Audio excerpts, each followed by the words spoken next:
तो आज हम बात करेंगे सीएनसी टर्निंग टूल्स के कॉमन टूल्स जो यूज होते हैं, हर एक ऑपरेटर को पता होने चाहिए। सबसे पहले बात करते हैं टर्निंग टूल के बारे में। जैसे ये टर्निंग टूल है, इस टर्निंग टूल के यूज क्या है? रफिंग और फिनिशिंग करने के लिए। इसकी एप्लीकेशन क्या है? वर्कपीस की ओनी मेंटेन करना है। फिर उसके बाद आता है ग्रूव टूल। जैसे अगर ये मैं दिखाऊं आपको, ये ग्रूव टूल है।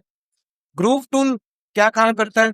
ग्रूव और स्लॉट्स बनाने के लिए काम में आता है। मतलब जहां पे इसकी एप्लीकेशन है, ऑयल सील ओरिंग वगैरह किसी पार्ट पे पिस्टन पे रिंग्स बैठते हैं, वो ग्रूव्स बनाने के लिए यूज में आता है। उसके बाद है पार्टिंग टूल। जैसे ही ग्रूव टूल होता है वैसे ही पार्टिंग टूल होता है। ग्रूव टूल थोड़ा छोटा होता है लेंथ में, और पार्टिंग टूल की लंबाई बड़ी होती है, जो पार्ट को दो पीस में काट के अलग कर देता है। मास प्रोडक्शन में क्वांटिटी प्रोडक्शन चल रही है, पार्ट खुद ही पार्टिंग होके गिर जाता है नीचे ट्रे में, फिर उसको वहां से यूज के लिए ले लेते हैं। फिर उसके बाद आता है थ्रेड टूल। थ्रेड टूल मैं पहले दिखाता हूँ थ्रेड टूल कैसा होता है। ये है हमारा थ्रेड टूल।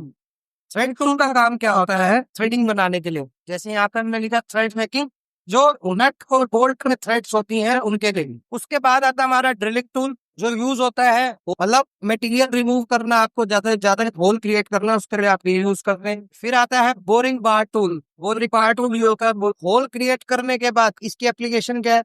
फिनिश करने के लिए ड्रिल होल्स को। जब होल्स हो जाते हैं उसके बाद उसको फिनिश एनलार्ज करने के लिए क्या यूज होता है? बोरिंग बार। उसके बाद आता है हमारा नर्लिंग टूल।